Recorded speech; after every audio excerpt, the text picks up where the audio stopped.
we are going to be talking now about some quite concerning stuff, actually. You know those posters that have been going up of the missing Jewish children and Jewish people, whether they've been kidnapped or they are just missing when it comes to what's been going on over there? Well, an investigation now is underway after a second set of police officers have been reported to pull down these posters from the walls.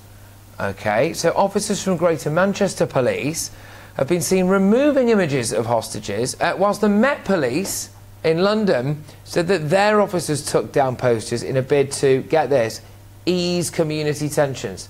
It's amazing, isn't it? Doesn't it always appear to be certain groups of people giving way for others? Oh, why can't you have that Christmas market? Oh, because there's a threat there. Or why can't you say, oh, you don't want to stoke racial tensions? Or why can't I put this post up? We've got to ease community tensions. Well, hang on a minute. Why can't we just go about our lives like normal people? Mike Neville joins me now, ex-Metropolitan Police detective. Mike, thank you very much. Why are we easing community tensions and not just allowing posters of missing children to be put on walls in Britain? I have no idea, Patrick, as to why this is happening. The posters don't contain any sort of hateful message. As I understand it, they have a picture of a child, and this child is missing. And I'd like to know what consultation took place, because surely if the police are saying these posters are stoking racial tensions, then they would have had a meeting with the local imam, say, for example, the local rabbi, a local Christian vicars or whatever, and discuss this, or community leaders. But I don't think this has happened. It would seem to be officers doing this off their own bat. It doesn't seem to be sort of an organised thing, as this is something, doesn't seem to be anything organised by a senior officer. And as you've noticed, if those pictures were of Palestinian children, which it was claimed that the Israeli forces had dragged away and held hostage, would the police be removing them? I suggest they would not. No.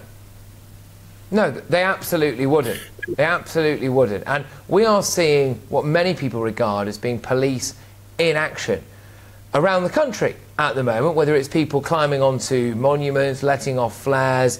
Frankly, I'm a bit sick and tired of seeing the Met Police especially put pictures up of someone holding a sign with complete racism on there or terrible words on there, or people chanting things about jihad and Muslim armies on the streets of Britain, and the police telling us that, look, don't worry everybody, we had specially trained officers on the scene, and what you thought you saw and heard there wasn't quite what you saw and heard there. We all know what's going on. Why are the police not getting involved? And when they do get involved, they're tearing down posters. Why are they so afraid of one group of people, do you think? I don't think it's fear at all, Patrick. I think it's a real consequence of who they've recruited over many years. And so the senior police officers are part of this liberal left blob that you see in every part of government, and even in some commercial industries where it's been wokeism has sort of taken over. So what you find, and I've said this several times, that if you have groups who are supporting, say, a fashionable liberal left cause like Black Lives Matter, Extinction Rebellion, pro-Palestinian groups, or people who go to the Notting Hill Carnival, they'll be policed in a very different way than anti-vaxxers, Christian preachers who appear at some LGBT event, or Millwall football fans. So if you go to one place and if you act in the same way, at a different event, you'll be policed very differently, and that is unacceptable in Britain, I would suggest. Okay. Mike, put your police uniform back on for me for one last hurrah, because I want us to have a look ahead to a couple of weeks' time, which is going to be Remembrance Sunday. Of course, it's Saturday, actually, that is the 11th of November. It's one of the key reasons I'm here in Brighton trying to raise money for the Royal British Legion. So far, £140,000 has been donated. JustGiving.com/page/GB News Poppy. I can see something coming a mile off, and I'm absolutely certain that everybody else can as well, which is protests around the cenotaph on the Saturday, and it all kicks off.